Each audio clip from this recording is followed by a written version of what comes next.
notre véritable Shabbat, c'est de garder la paix du Seigneur en nous, jour après jour, instant après instant. Et hier soir, je donnais ce cours sur cette parole du Mashiach absolument magnifique, et j'expliquais que il avait dit: venez à moi, vous tous qui êtes fatigués et chargés, je vous donnerai du repos. C'est un texte extraordinaire parce que il faut lire évidemment, enfin vous qui connaissez maintenant la façon dont on doit lire la Bible, vous savez qu'il faut toujours lire ce qui précède, ce qui suit, ne pas prendre un texte tout seul. C'est un peu le problème que nous avons avec enfin façon de parler, c'est pas un véritable problème, mais c'est un peu le défaut qu'on a eu de lire par chapitre et de dire bon, le chapitre s'arrête et on arrête là la lecture, alors qu'en fait il ne devrait pas y avoir de chapitre. Ce n'est que pour nous aider à nous repérer, mais l'ensemble est intéressant. Et lorsque le Mashiach dit: venez à moi, vous tous qui êtes fatigués et chargés, le texte est absolument fantastique, puisque tout ce qui précède avant, il nous parle de son amour pour le Père, et son Père de son amour pour lui, et comment ils sont unis ensemble, et comment par cette union ensemble, le Messie est capable de vivre une vie exceptionnelle, et que seul l'amour du Père pour lui, et de lui pour le Père, lui permettent d'accomplir la loi. C'est un texte extraordinaire, et il faut que vous relisiez ça. Je crois que, si je ne me trompe, c'est dans Matthieu 11 ou quelque chose comme ça, je crois, mais il faut lire 11 et la suite avec le chapitre 12. Bon, c'est juste en introduction que je vous dis ça, mais vraiment un texte exceptionnel, où il nous révèle, où Matthieu nous révèle comment fonctionne véritablement l'amour de Dieu, et comment la loi s'accomplit à travers cet amour. Exceptionnel texte. Donc c'était mon cours d'hier soir. Bon, j'ai dit ça en passant, puisqu'aujourd'hui c'est pas le thème, encore que, lorsque l'on parle de Noach, c'est l'amour du Père pour le monde, l'amour du Dieu créateur pour le monde, ainsi que Noé va avoir un amour pour Dieu lui-même. Et c'est ce que nous allons voir aujourd'hui. Que se passe-t-il sur cette terre catastrophique? Et d'ailleurs, vous avez remarqué qu'aujourd'hui nous sommes dans les temps, exactement les mêmes temps que ceux de Noach. Ce qui se passe sur ce monde est vraiment terrible. Comme nous l'avions dit précédemment, bien sûr que lorsque le Mashiach va utiliser Noach, il a des raisons de choisir un tel personnage pour parler de la fin des temps, puisque c'est un homme qui possède en lui donc toute la fonction prophétique de la fin des temps. Je suis en train de me dire que ce serait vraiment intéressant que je fasse, et que même vous-même vous le fassiez. Ce serait vraiment une piste que je vous donne, puisque le but n'est pas que moi je parle, mais que chacun d'entre vous arriviez à rentrer dans des décodages de la Torah et des textes. Ce serait intéressant de faire une étude, que je pense que je vais devoir faire moi-même, prendre du temps, pour discerner toutes les forces messianiques qui sont cachées dans les personnages bibliques. Ce matin, en me levant, j'avais cette pensée dans mon esprit, où je me disais, j'ai l'impression que toutes les forces messianiques sont réparties dans la Torah à travers des personnages, mais tout est, je dirais, est-ce que j'oserais dire par petits morceaux, par bribes, et en finalité, lorsque tout ça se met ensemble, eh bien on trouve la nature messianique dans sa totalité. Et lorsque le Mashiach va venir, il va renfermer en lui toutes ces forces messianiques réparties dans Noé, dans Abraham, dans Adam, etc., etc. Et il va renfermer tout ça en lui-même, ce qui fait de lui le Messie.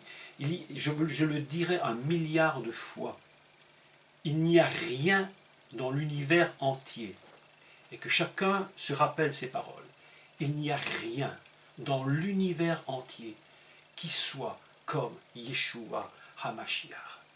Rien.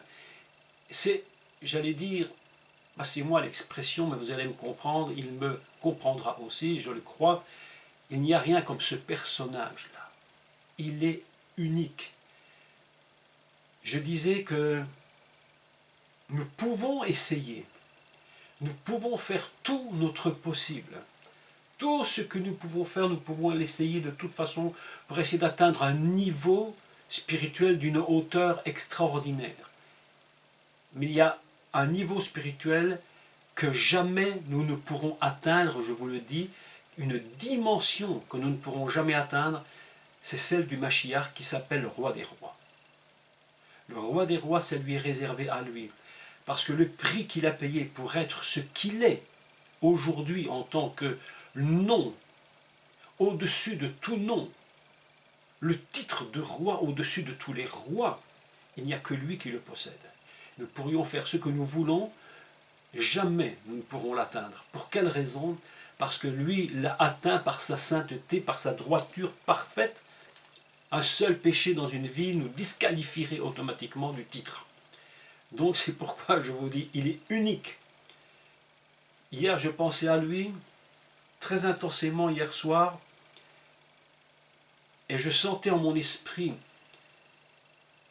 que cet amour du Père pour le Mashiach, Yeshua, et de Yeshua pour le Père était tellement immense. Et quelque chose en moi me traversait dans mon esprit et dans mon corps, et je me disais, mais mon Dieu, je disais, Seigneur, en finalité, recevoir de toi la bénédiction, être exaucé par toi ne dépend que d'une chose, c'est de l'amour que nous avons l'un pour l'autre. Beaucoup de croyants demandent et font de la prière, de leur tefila, une demande perpétuelle, mais véritablement, ce qui nous donne l'exaucement d'une façon ou d'une autre, de toute façon, c'est l'amour que nous avons pour le Père et l'amour que le Père a pour nous. Et cette fusion incroyable, fantastique, fait que nous sommes exaucés. D'ailleurs, il est écrit très clairement que la loi s'accomplit dans une parole, tu aimeras l'Éternel ton Dieu de tout ton cœur et ton prochain comme toi-même.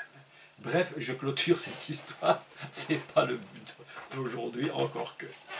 Quand on parle de Noé, c'est de ça qu'on parle et de l'amour du Père pour le monde. Que Dieu soit béni pour cela. Aujourd'hui, je voudrais donc continuer notre 5e cours sur Noach. Vous savez, ce personnage incontournable, il faut le dire, totalement incontournable. On pourrait éviter de parler de certains personnages, peut-être ça ne changerait pas. Si on parle du roi Shaoul, on n'en parlerait pas, ou de Jézabel, bon, à la limite on s'en passerait. Mais Noach, impossible. Noach est un être prophétique, mais à l'extrême de la prophétie. Combien de fois ne l'ai-je pas dit, redit encore, qu'il possède en lui une force prophétique, mais absolument inimaginable. Il est le repos, il est la consolation, il est celui qui va sauver l'humanité à travers ce qu'il va faire, nous allons en parler. C'est un personnage, mais unique, fantastique, extraordinaire, incontournable. Donc aujourd'hui, nous allons continuer notre 5e cours et nous allons commencer de lire un texte à partir de Sefer Bereshit chapitre 6, donc Genèse chapitre 6. Et on va commenter ce texte, d'accord? Donc je commence à partir du verset 5, je vous avais dit la fois passée que il y a des textes sur lesquels je ne parle pas parce que je n'ai pas trouvé véritablement la réponse et trop de choses se sont dites un peu de droite et de gauche, pas toujours très claires, des interprétations qui ne me paraissent pas toujours justes. Donc je ne vais pas commenter le verset 4. Pour l'instant, je laisse tomber ça. Parce que je ne suis pas convaincu du tout de ce que je pourrais dire et que ce serait exact. Donc, il faut être honnête avec soi-même et avec les autres. Donc, je passe le verset 4, qu'importe pour l'instant. Et je commence à 5. Chapitre 6, 5. L'Éternel vit que la méchanceté des hommes était grande sur la terre et que toutes les pensées de leur cœur se portaient chaque jour uniquement vers le mal. Vous imaginez déjà ce texte terrible.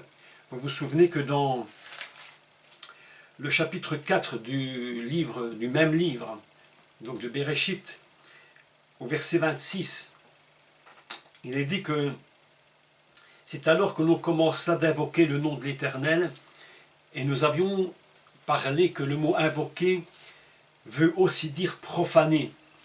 Alors, yural, ça veut dire invoquer, ça veut dire profaner. C'est toujours très étrange l'hébreu, et un de mes amis me faisait remarquer que beaucoup de mots, et c'est unique, je crois que c'est la langue unique, peut-être d'autres langues, je ne sais pas, mais en tout cas, il me semblerait, je ne connais pas tout évidemment, que l'hébreu est une langue unique où des mots veulent parfois dire une chose et juste leur contraire.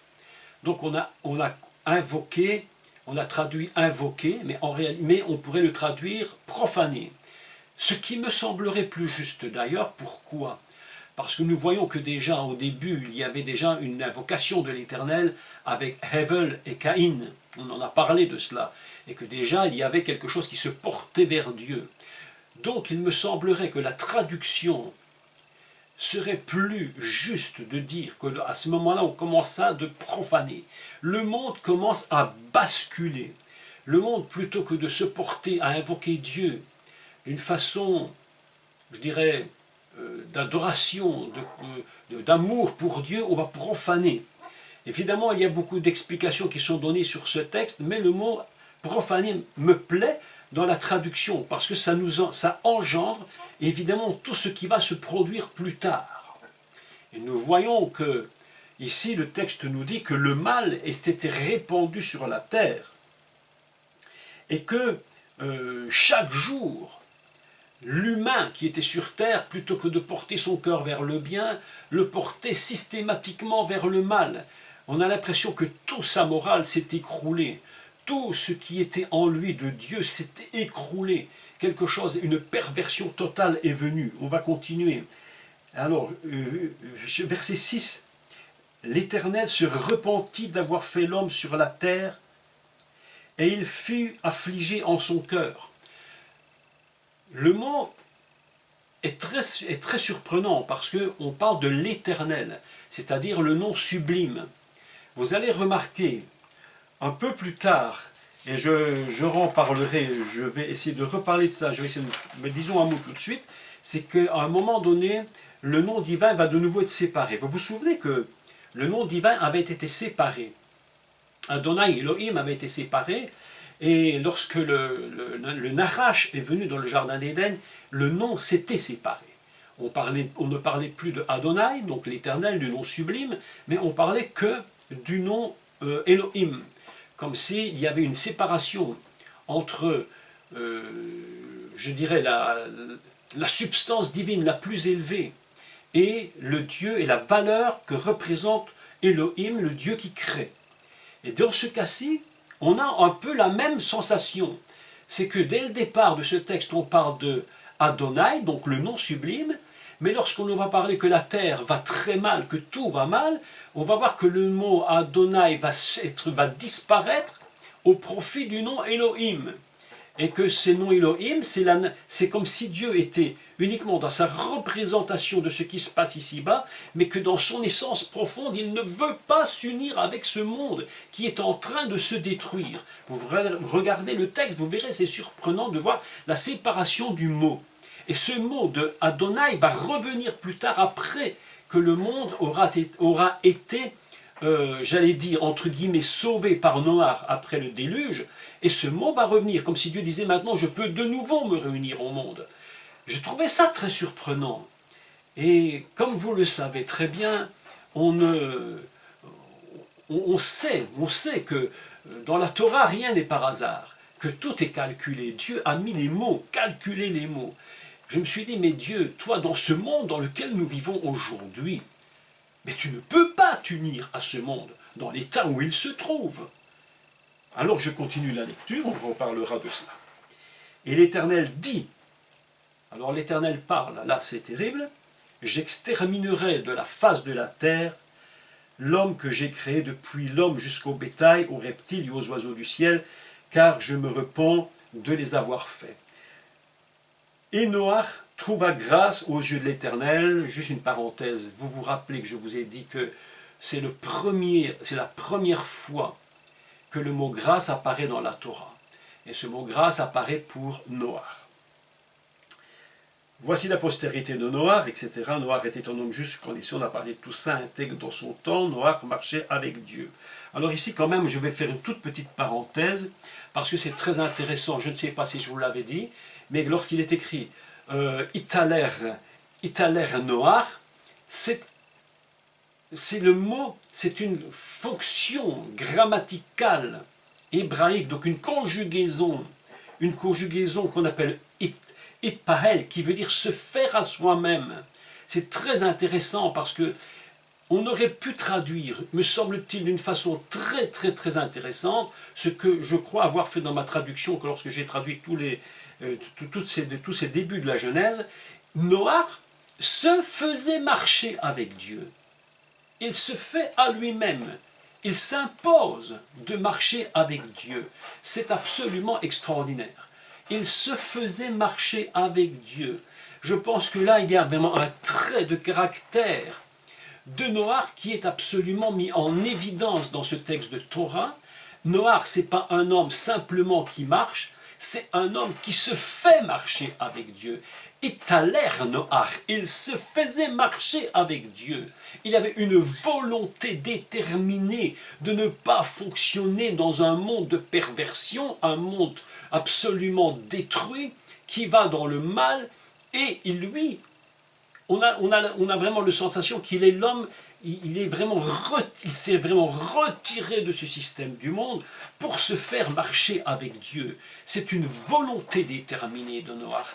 C'est pourquoi son caractère est un caractère particulier. Aujourd'hui, nous devons comprendre cette phrase. Je trouve que ça n'a pas été traduit très très bien en français. J'aurais préféré qu'on traduise « Et Noach se faisait marcher avec Dieu ». Vous imaginez, la lecture est très différente.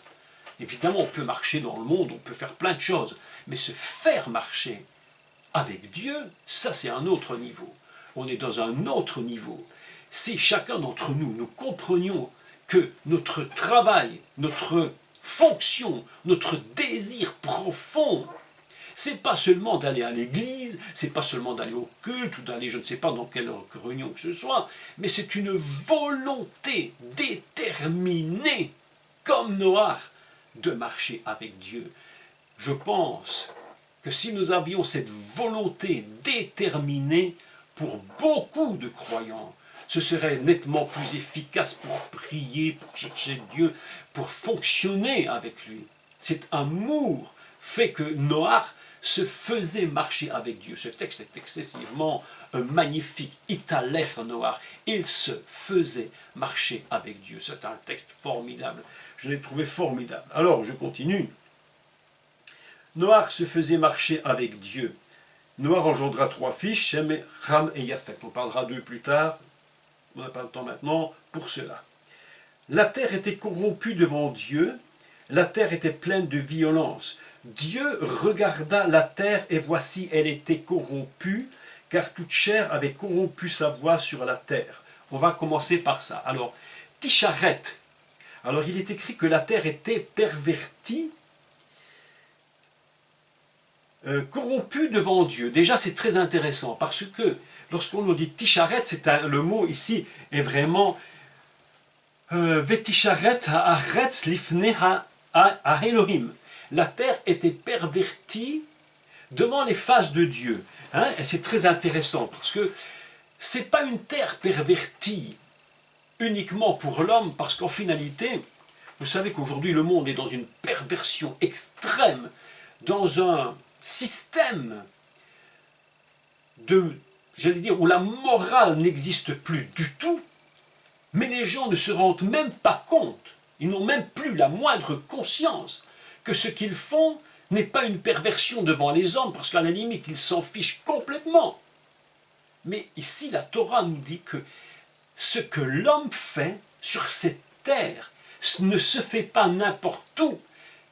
C'est pas devant moi à la limite, parce qu'à la limite, moi, si je me fais marcher avec Dieu, je le vois, mais qu'importe. Mais pire, je l'ai dit 1 million de fois, mais pire que tout, ce qui se fait sur cette terre.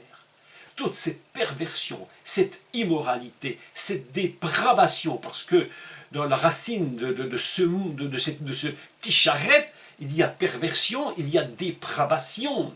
Ça ne se fait pas uniquement devant les hommes, mais fondamentalement c'est devant Dieu. Et les hommes, dans leur péché extrême, à l'époque de Noach, ne se rendent même pas compte, me semble-t-il, que le premier que l'on touche, c'est Dieu lui-même. C'est Elohim, c'est Adonai Elohim, l'éternel Dieu. Et c'est pourquoi, c'est la sensation que ça me donne, qu'à partir de ce moment-là, le mot Adonai est enlevé du texte, et on ne retrouve plus que le nom Elohim, comme si Dieu avait dit, dans mon niveau à moi, surtout ne me touchez pas. Ne me touchez pas là-haut. Ne venez pas, je ne veux pas me mélanger avec cette histoire.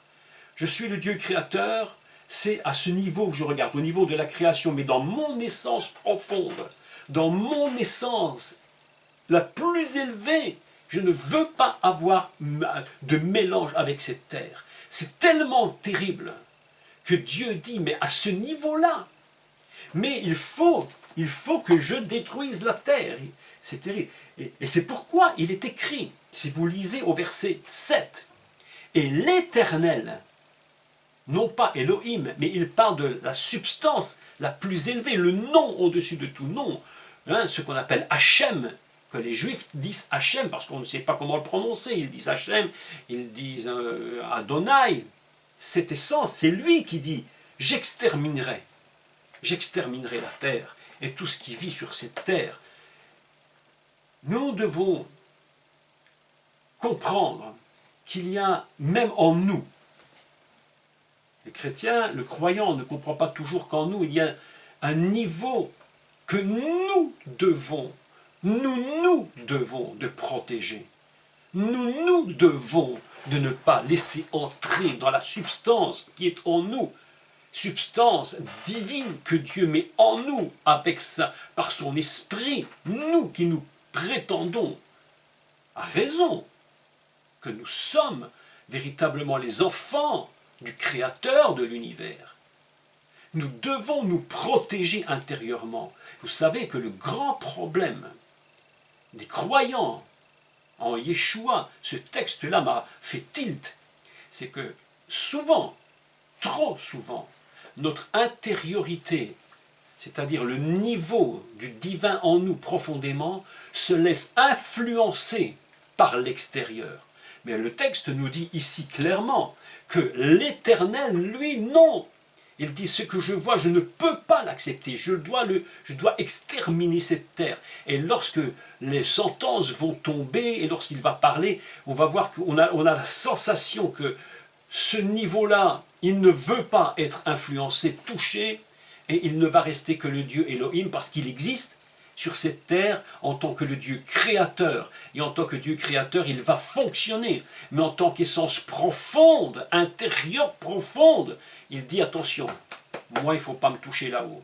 C'est pourquoi il est dit, dans les 10 paroles que Dieu donne à Moïse, les 10 commandements, tu ne te feras pas d'image taillée, tu n'auras pas d'autre Dieu devant ma face, tu n'auras pas de rivalité, parce que là-haut, ça ne fonctionne pas. On ne peut pas toucher Dieu dans son essence. Le monde est ignorant.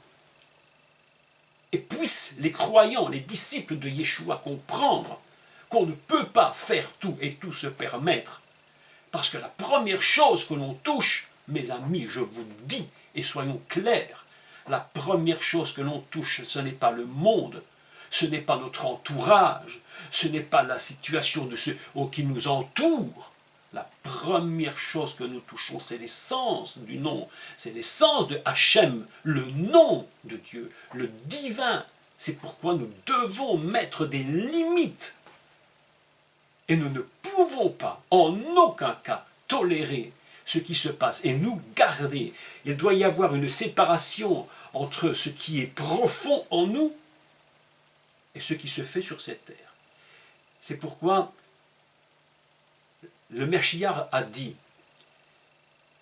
cette phrase, mais si extraordinaire. Je vous la répète parce que je l'ai dit au début de ce cours. Qui connaît le Père sinon le Fils? Qui connaît le Fils sinon le Père?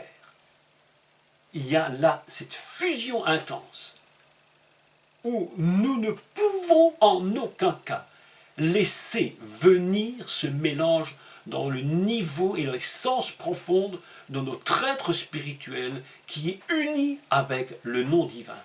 Mes amis, je suis mais tellement formel sur ce texte. Je dis, nous devons nous garder.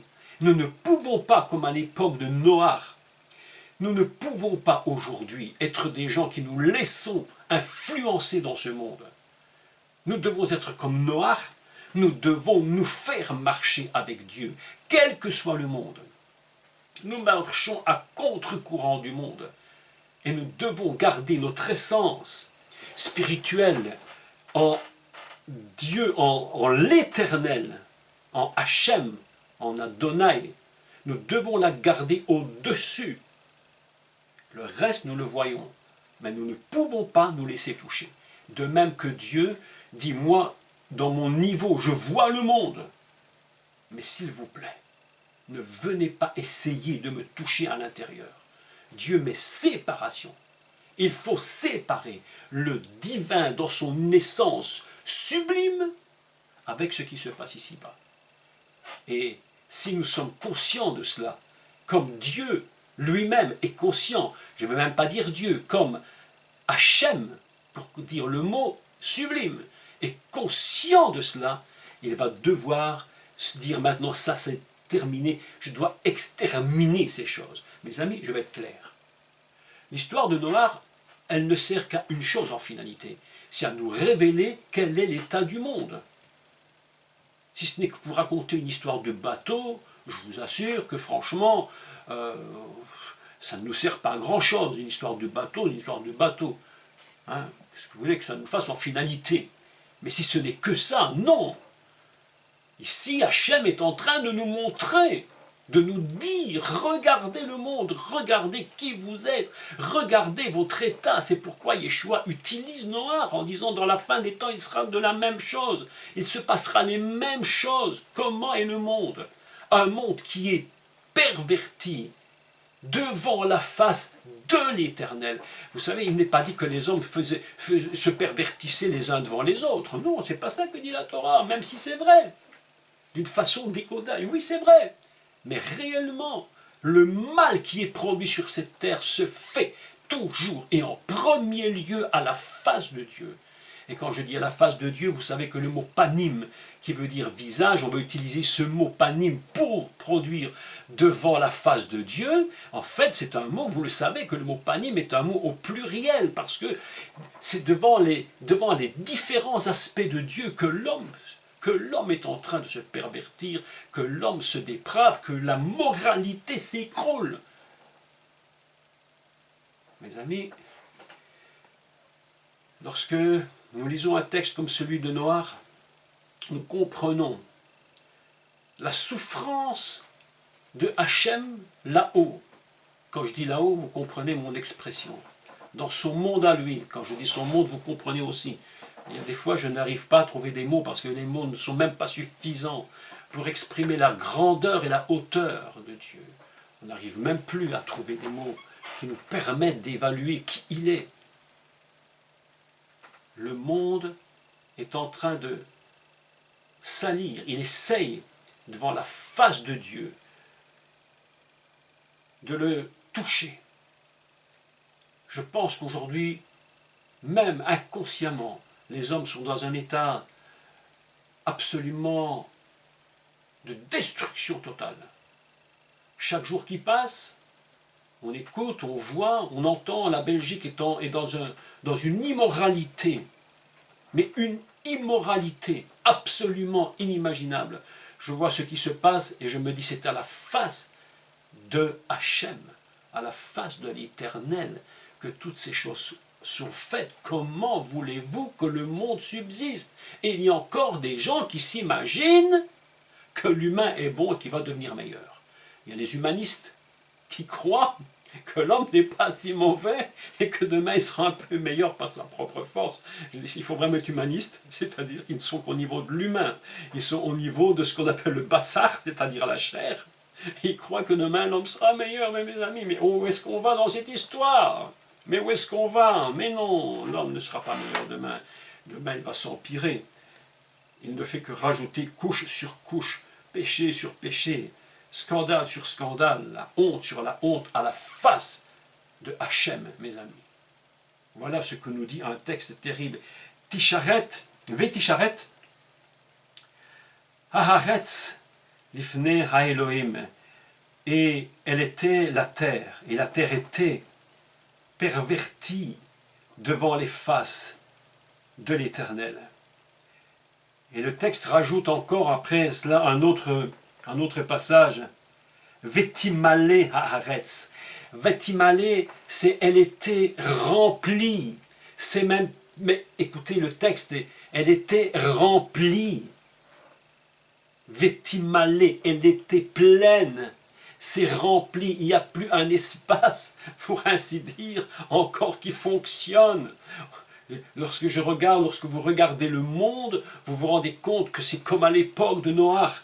Le monde est rempli, on essaie de trouver des espaces, mais des espaces j'allais dire, de droiture, de sainteté, mais même le monde ne se rend même pas compte que même dans ces choses qu'il veut faire bien, il y a encore quelque chose de mauvais à l'intérieur. Vétimalé, Vétimalé Haharetz Hamas, elle était remplie de violence. Alors le mot Hamas est intéressant parce que, évidemment, vous connaissez tous ce fameux groupe, le Hamas, en Israël.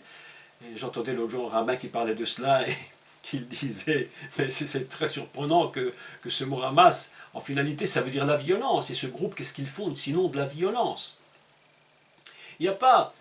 Quand on porte un nom, on porte en soi l'essence du nom, évidemment.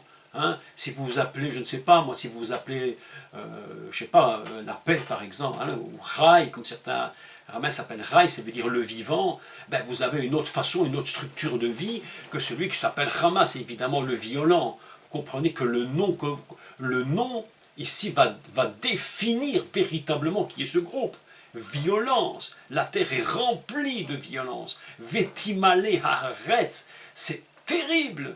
Un monde totalement où il n'y a plus de contrôle, les gens croient qu'ils sont bons, mais en finalité même ce qu'ils font est rempli de méchanceté. Vous savez que ça peut être terriblement choquant ce que je peux dire, mais même le bien que l'homme peut faire, hors de l'essence divine profonde dans le Mashiach, est encore avec un mélange de mal.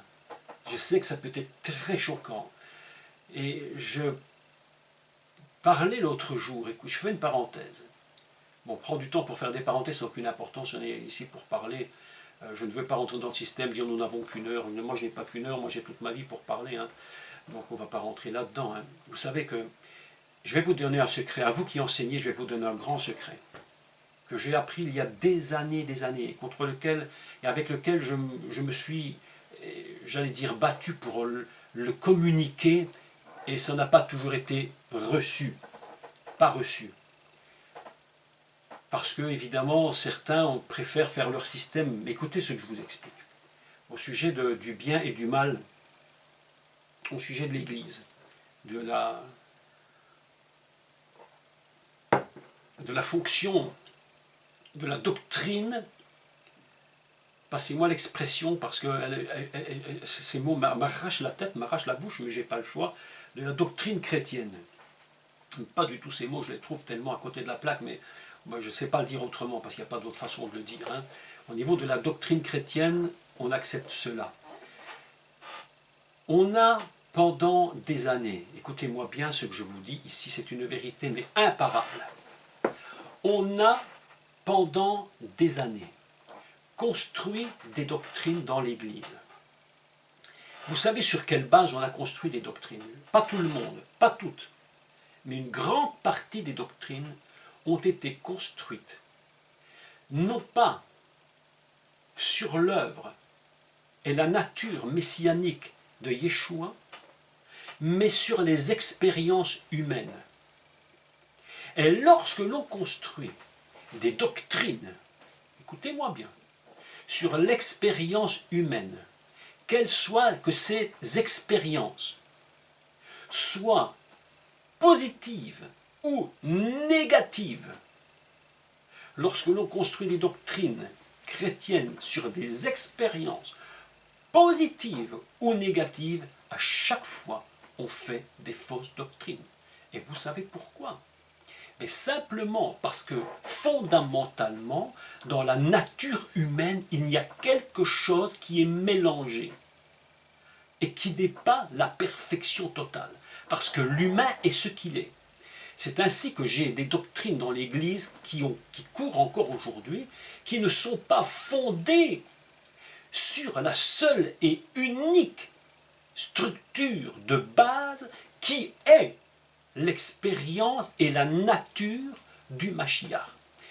Toute doctrine que nous construisons dans nos églises doit être uniquement fondé sur l'expérience messianique et sur la nature de Yeshua le Messie. Je ne peux jamais construire une doctrine sur mon expérience, même serait-elle positive, à l'extrême. Pourquoi?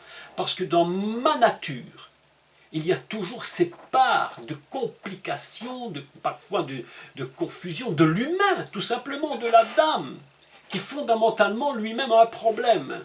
Même si nous sommes devenus croyants en Yeshua, sauvés, la seule façon de faire une doctrine pour qu'il n'y ait pas d'erreur, et il faut en faire le moins possible d'ailleurs, hein, le moins possible d'ailleurs, parce que, vous savez, bon, ça, les doctrines ça court, mais alors là, c'est un arbre à 1 milliard de branches, hein, il y a plus, on a beau couper, ça repousse de tous les coins. On a beau faire ce que l'on veut, chaque doctrine qui sera construite sur la base d'une expérience humaine, même positive, par rapport même à ce que nous connaissons de Dieu lui-même, sera une erreur de doctrine. Parce que se glissera toujours à l'intérieur quelque chose de l'homme. Et la fonction de la doctrine, c'est qu'elle doit communiquer uniquement ce qui est de la nature divine et de l'expérience divine du Mashiach, de ce qu'il est, de sa fonction. Je le dis et je le dirai 1 milliard de fois, c'est pourquoi il y a des fausses doctrines qui courent, et c'est pourquoi, en s'appuyant sur ces doctrines construites sur les fonctions de l'homme, négatives ou positives, eh bien nous voyons des chrétiens qui essayent de mettre en pratique ces doctrines et qui se fourvoient et qui ne font jamais, et qui ne feront d'ailleurs jamais de progrès parce qu'ils sont en train de construire un système fondé sur une expérience d'homme.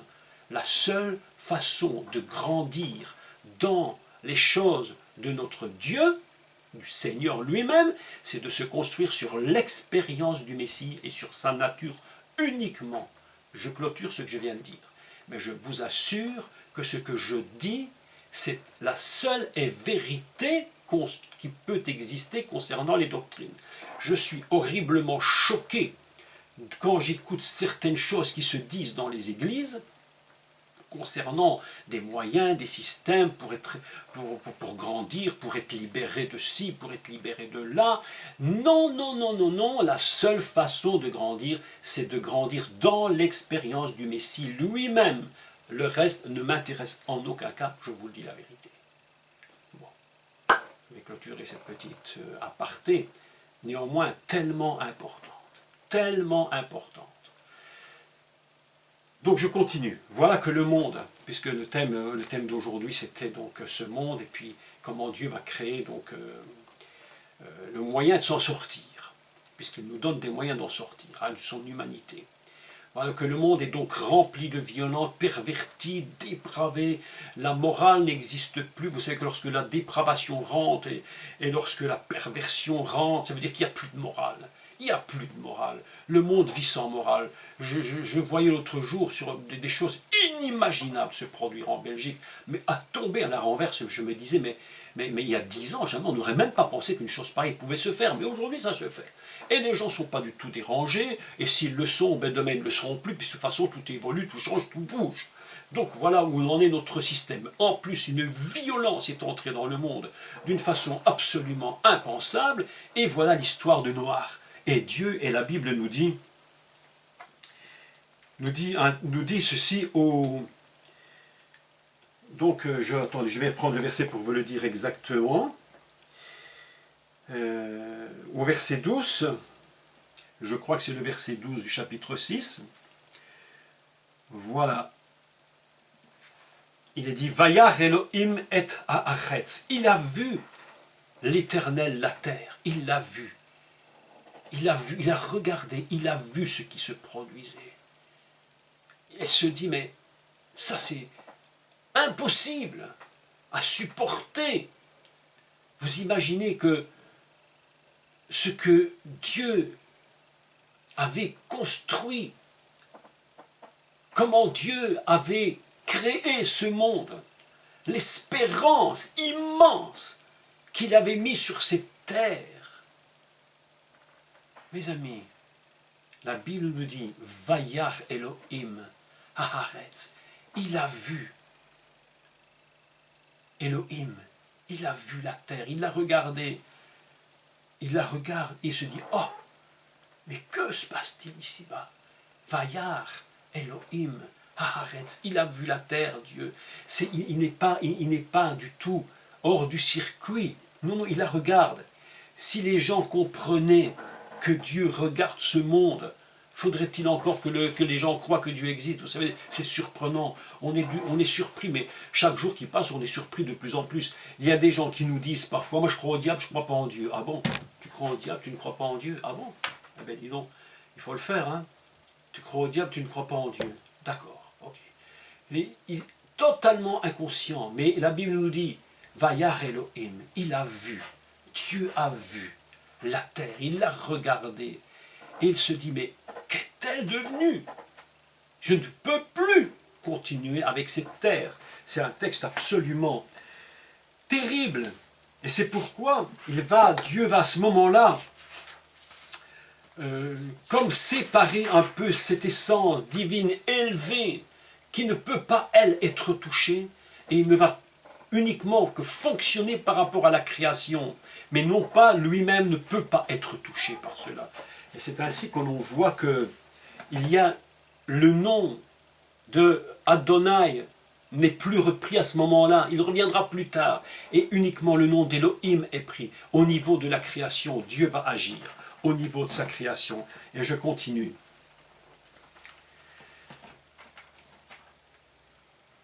Dieu dit, voilà, à Noach, écoute, j'ai décidé de ne plus laisser ce monde continuer.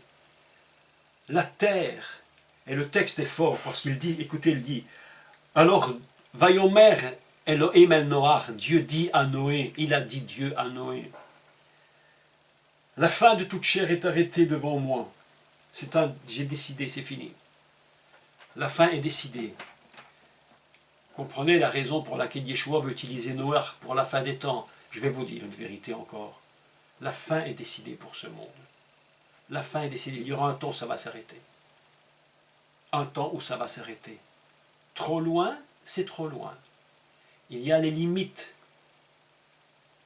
L'autre jour, je voyais un texte qui disait ceci, dans une église. Une publicité pour des conventions où il était dit, la seule limite, votre seule limite, c'est ce que vous croyez. Je me suis posé une question. Je me suis dit, la seule limite, c'est ce que je crois. Ah bon? Mes amis, pendant des années, j'écoutais ces thèmes, je me disais, tiens, c'est intéressant, c'est intéressant. Aujourd'hui, je me pose des questions par rapport à ce genre de thème. La seule limite, c'est ce que je crois. Non, non. Il y a des choses, il y a des limites que Dieu a mis à l'homme. Lorsque Dieu met son Adam sur la terre, il lui met ses limites. Il ne lui dit pas, ta seule limite, c'est ce que tu crois. Mais imaginez que Dieu ait dit à l'homme, ta seule limite, c'est ce que tu crois, mais il n'y aurait pas de problème. Mais alors fais ta vie, pervertis-toi, je ne sais pas moi, fais tout ce qui te plaît, puisque c'est ta seule limite. Dans l'Église, lorsque l'on sort un tel thème, aujourd'hui je me pose des questions. Écoutez, si j'ai tort, dites-moi que j'ai tort. Et si vous pouvez me dire et me prouver que j'ai tort, dites-le moi. Dites-le moi, je n'ai aucun problème avec ça, je peux reconnaître que j'ai tort. Mais franchement, je me suis mis dans la tête cette réflexion. Est-ce que ma seule limite, c'est moi? Mais mes amis, ça c'est de la philosophie purement humaniste. Ma seule limite, c'est ce que moi je crois.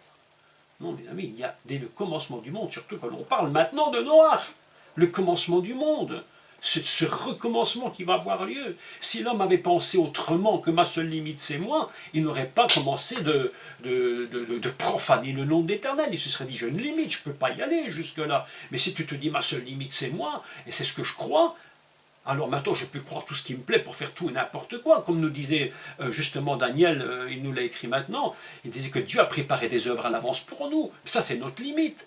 Essayez de faire les œuvres que Dieu n'a pas préparées pour vous, et vous allez voir s'il y a peu de limites, et si vous n'allez pas vous planter complètement, et vous détruire complètement. Ma seule limite, c'est ce que je crois. Non, ma limite, tout homme, tout Adam sur cette terre, tout humain sur cette terre, Dieu a mis des limites. Il faut arrêter d'enseigner n'importe quoi dans les églises. Il faut arrêter de dire tout et n'importe quoi. C'est ainsi qu'on le voit des chrétiens qui sont prêts à faire du tout et n'importe quoi au nom du Seigneur, alors qu'en réalité, c'est complètement à côté de la plaque. Si je me trompe, Mes amis, rien qu'à vous dire ça, je suis complètement fatigué. Je suis épuisé de le dire, fatigué. Je me dis, mon Dieu, mais qu'est-ce que l'Église connaît de toi? Mais qu'est-ce que l'Église connaît de Dieu? Je suis fatigué. Rien qu'à le dire, je suis fatigué. Mon Dieu, mais fais quelque chose. Mais secoue-les, secoue-les, qu'ils comprennent que toutes ces doctrines, que tous ces thèmes sont complètement fous. Ça n'a aucun sens. Dieu a mis ses limites, mes amis. Et c'est parce que l'homme n'a pas pu mettre ses limites devant lui que Dieu a décidé de détruire la terre avec tout ce qu'elle comporte. Mais mes amis, est-ce que vous lisez le texte? Le texte est extraordinaire. Je vais faire une traduction plus proche du texte. Est-ce que je vous ai envoyé, je le demande à chaque fois parce que je ne sais plus, j'ai tellement de choses, est-ce que je vous ai envoyé une traduction de la Torah que j'ai faite? Si vous ne l'avez pas reçue tous, alors vous m'écrivez juste un petit mot, moi je ne l'ai pas reçu, je vous l'enverrai à vous, où j'ai traduit très très proche du texte. Alors c'est très intéressant parce qu'il dit, voici, je vais détruire. Attendez, je relis. Alors Dieu dit au verset 13, à Noach, Vayomer Elohim El Noach, la fin de toute chair est arrêtée devant moi. Si vous écoutez les cours précédents, je crois que c'est dans les cours sur Israël, j'avais expliqué que Kotz, je crois que c'est ici comment il écrit ça ici, attendez.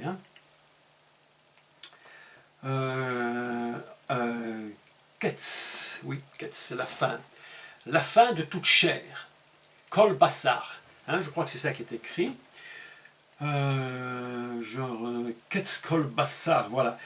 Ketz Kol Bassar, la fin de toute chair. J'avais expliqué dans les cours précédents, je ne vais pas tout redire, que Ketz, c'est en même temps une épine.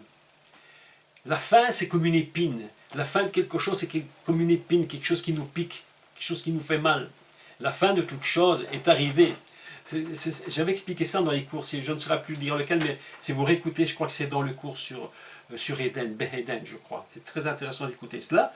Il dit, voici donc, la fin de toute chair est arrêtée devant moi, car ils ont rempli la terre de violence. Non seulement ils sont pervertis, mais en plus ils sont méchants, violents à l'extrême. Voici, je vais les détruire avec la terre, mes amis. Ça, on en avait déjà dit quelques mots, mais je dois le redire, parce que ce texte ici est fort. Je vais les détruire avec la terre. Autrement dit, comme nous l'avions dit déjà, ce n'est pas que l'homme qui est perverti, mais son travail de perversion, de violence, est en train de toucher la terre elle-même qui a une substance de vie.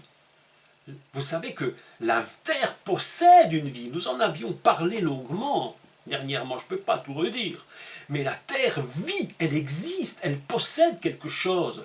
La terre d'où nous venons, nous nous trouvons, elle communique quelque chose. Et lorsque nous touchons à la terre, lorsque le monde commet le péché, commet le mal, la violence, la perversion, non seulement eux se touchent, mais ils touchent Dieu en abord, mais la terre elle-même.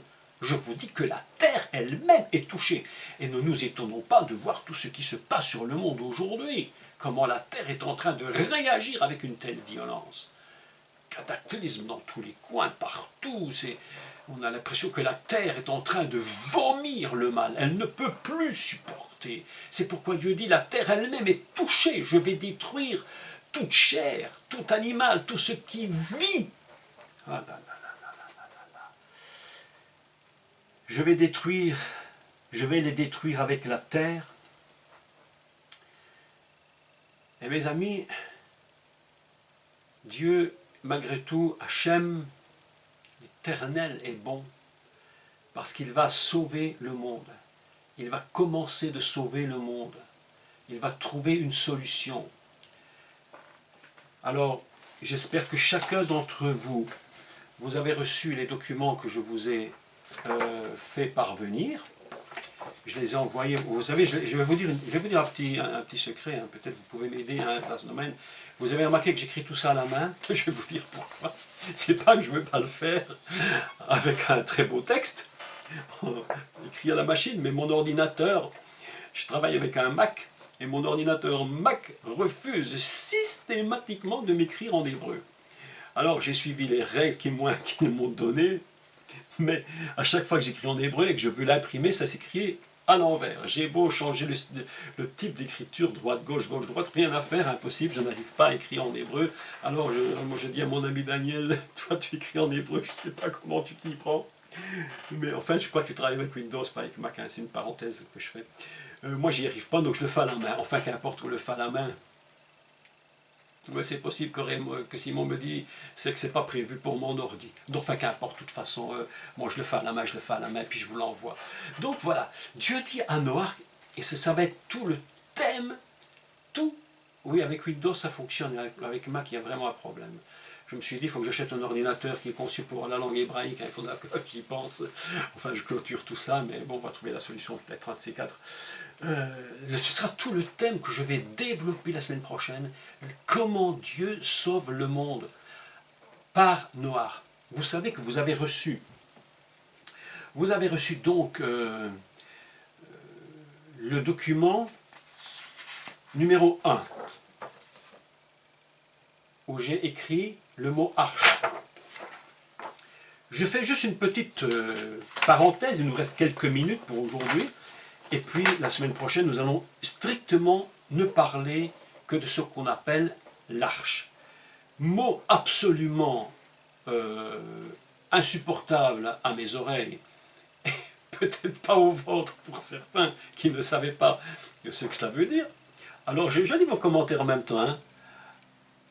Ah oui, oui, alors c'est intéressant d'être en ligne parce qu'on peut se communiquer comme ça.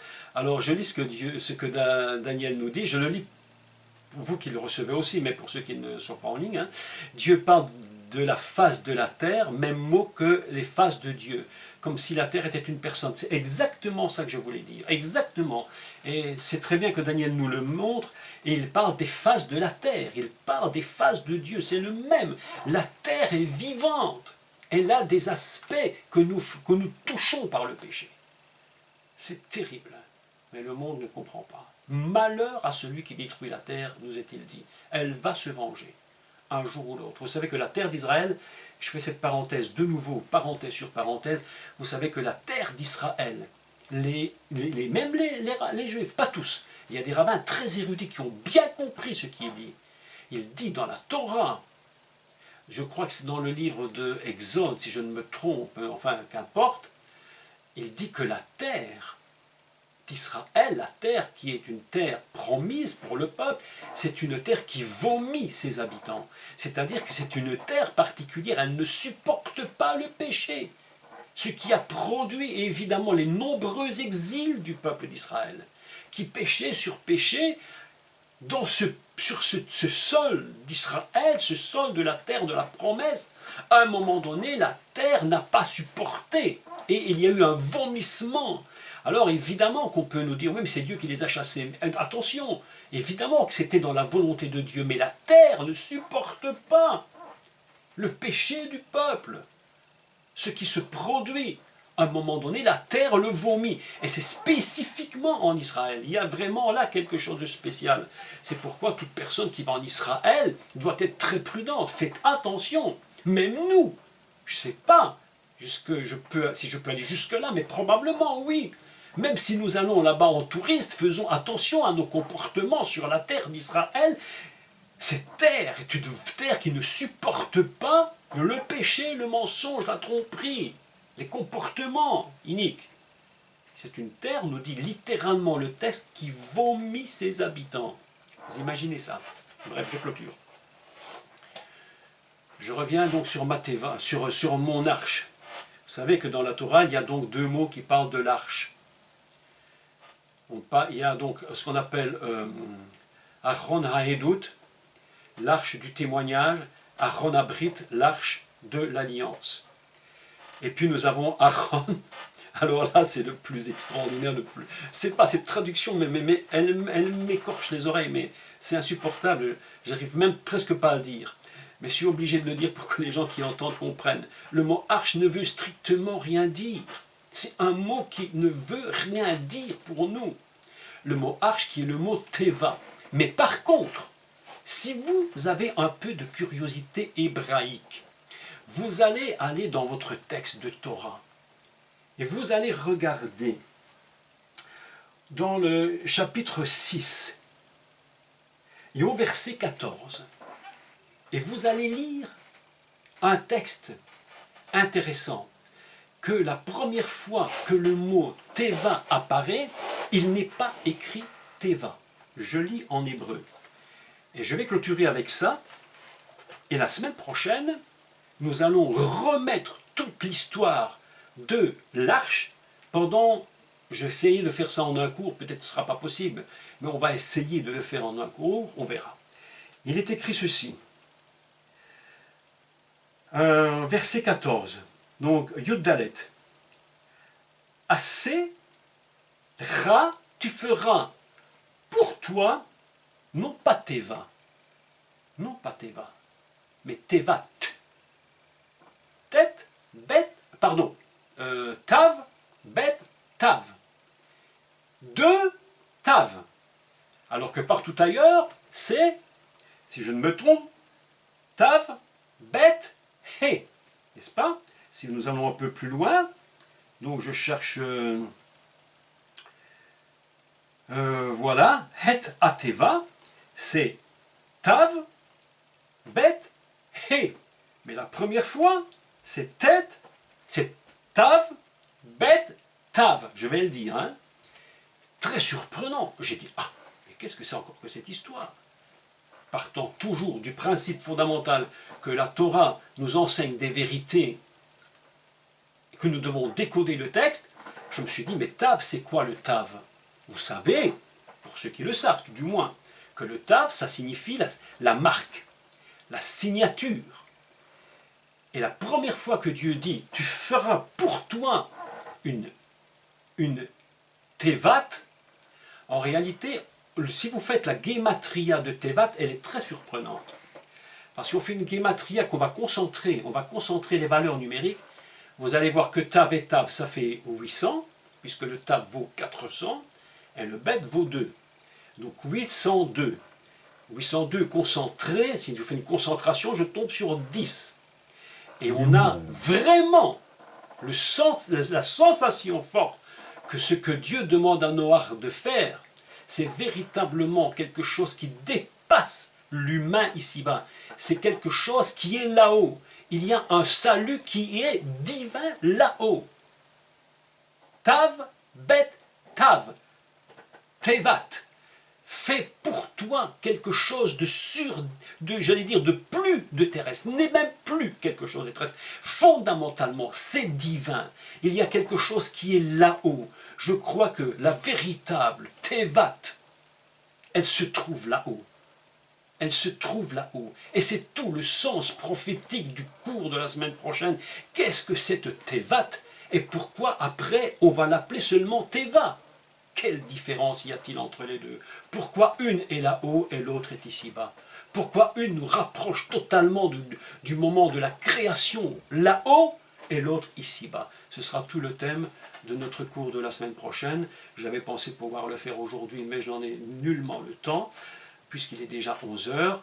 Donc la semaine prochaine, je vous donne rendez-vous. J'espère vous avoir parlé et enseigner le mieux possible selon ce que je comprends à mon niveau.